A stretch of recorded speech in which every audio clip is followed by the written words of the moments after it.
God, Sabrina, thank God you're here. Are you here to free me?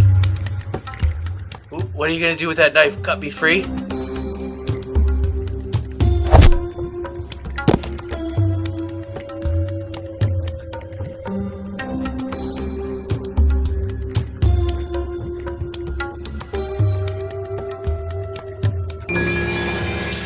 Hello, I'm Sabrina.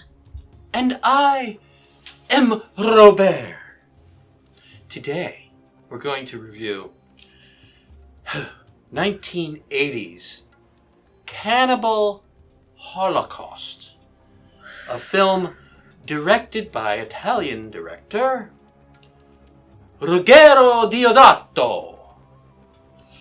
During a rescue mission to the Amazon rainforest, a professor finds the film equipment of a missing documentary crew who went in search of cannibalistic tribes in the Amazon. You can deduce it probably doesn't end well from the title of the film. This is a hard movie to watch.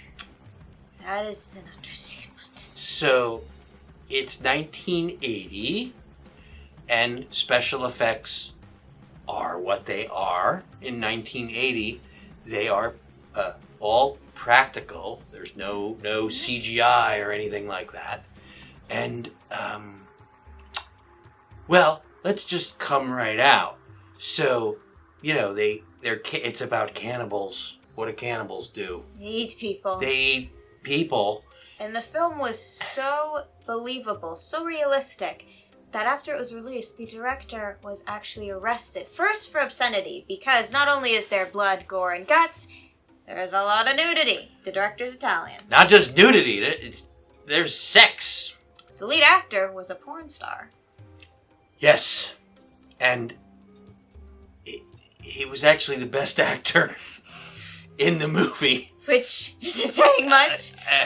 Robert Kerman is he's the professor that goes to try and find the missing anthropologists. And instead finds the found footage, as this was the first found footage film.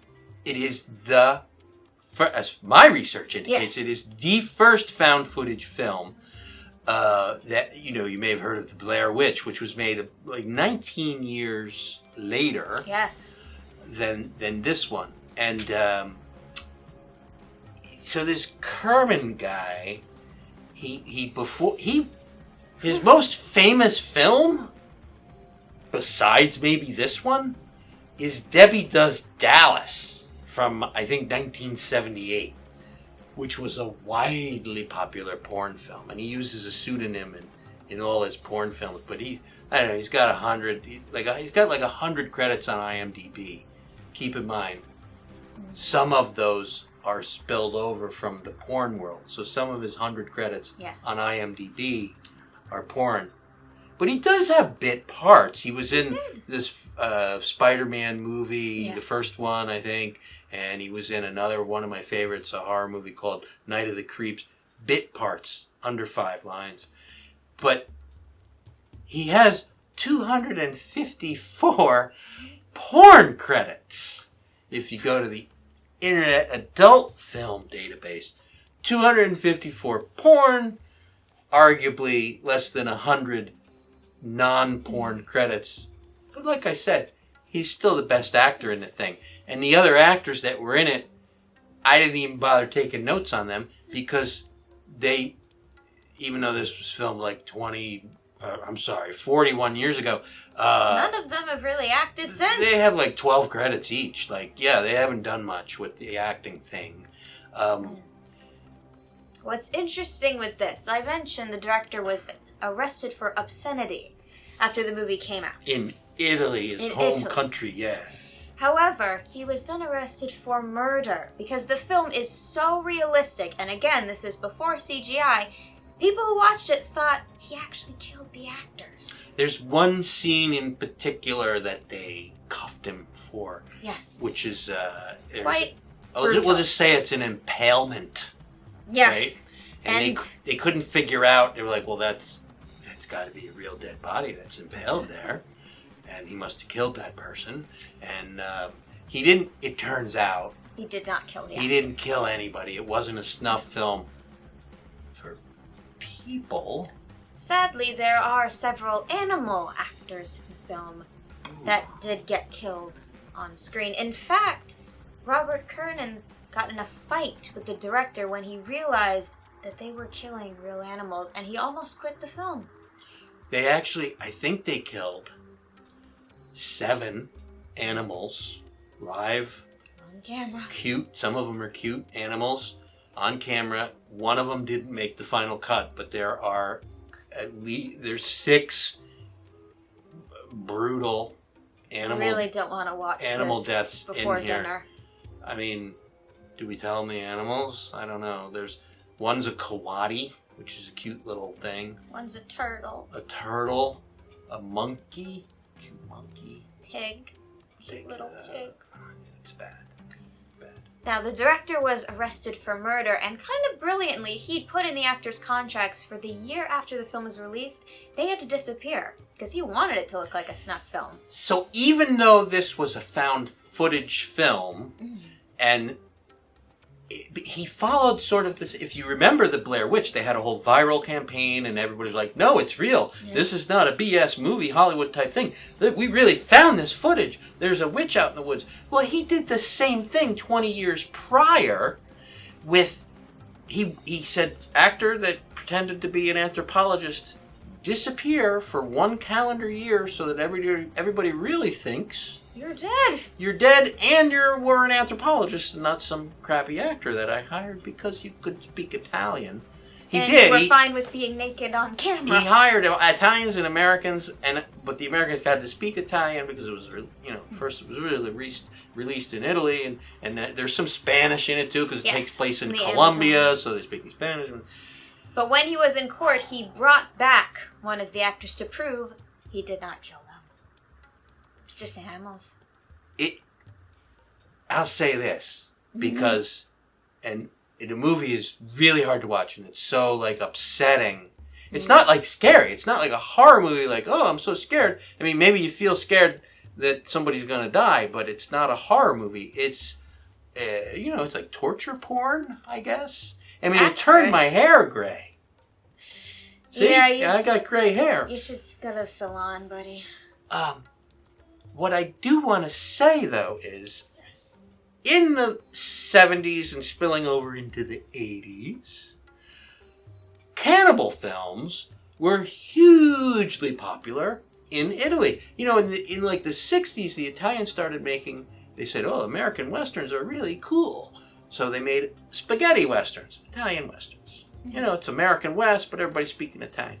But then they dubbed the lines in English and reissue them, re-release them. The Italians were making cannibal films at that point.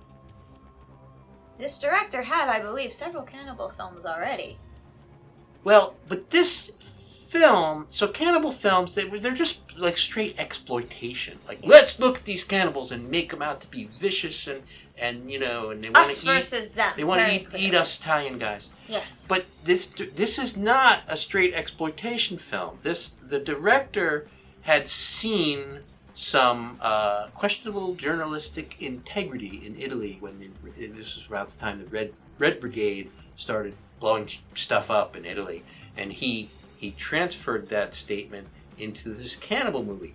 This movie, and by the time you're well into the movie and the flashback sequences, basically everything that happens after about 30 minutes is the found footage. The first half hour It's a good bit of setup. The professor going into the Amazon, making contact with the same cannibals, finding the footage, and then reviewing it. The statement is obvious. Yes. That he's making a statement about civilized versus uncivilized. Who's really the bad guys? Yes. And then the anthropologists are sort of cheating when they make their documentary. So it's a statement on journalistic integrity and ethics. And they are doing it to become famous, not to document the truth. Well, it doesn't end well for them. It really doesn't end well for anyone in this movie. Except the cannibals. Well, I mean, some of the cannibals die, too. Yeah. I mean... It's a no-win scenario. It's hard to find. It's easier to find now. I watched it on Shudder. that I subscribe to. But so many countries banned it because they believed it was snuff. It's only available now because there's so many platforms out there that it's available on streaming. 10 years ago, you couldn't watch it. You needed to basically go to some shady store and buy a DVD or a VHS tape in order to watch it. And it's available on certain streaming services. And if you're into that sort of thing, sure, go ahead and watch it. But you said something interesting about who you should watch it with. Well, I said you shouldn't watch it with anyone, because Right. it is one of those films where it makes you very uncomfortable on your own. So imagine having someone next to you. What conversation do you have after that? You'll just feel gross and dirty if you watch it with somebody. So if you are to watch it by yourself. Yeah. After dinner. The first bosom alert Yes. is at 20 minutes in. Very quick. Followed in 5 minutes, naked man penis alert. I think that's actually the porn star's It is the porn star. wiener. Yes. Needless to say, he was probably quite comfortable. Second bosom alert, 27 minutes. Second naked man penis alert at 37 minutes. And then I kind of lost count. There's far more naked bosoms than there is naked man penis. It is a close tie, though. It's almost a tie. I mean, there's a lot of nudity in this film and a lot of sex. There's rape, there's gang rape, there's singular rape, then there's punishment for rape. It's a brutal film. Lines from the movie. I think they want us for dinner tonight. I wonder who the real cannibals are.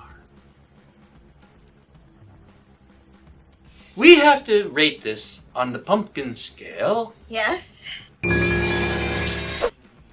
Let's keep in mind, It did make quite a statement about exploitation, and it was the first found footage film pretty much ever. that's worth a pumpkin alone, at least. At least. It's unpleasant and not a horror movie per se. It is horrific I to think watch. we should give it 2, but there's going to be people, they're going to write us, and they're going to say, "You're out of your mind. That's the best movie. I love movies where people get cut open and butchered and stuff like that." Okay, if that's what you're into, it's 5 pumpkins. It But- does say something that people thought it was so real. They were so convinced the director got arrested. It's realistic, but very unpleasant. Yes. I go with 2. I'll go with 2 pumpkins. With 2. But strangely, even though I'm giving it 2 pumpkins, if you're a real horror fan, you should probably watch it. At least once. It's groundbreaking. Yeah, I'm not going to watch it a second time. No.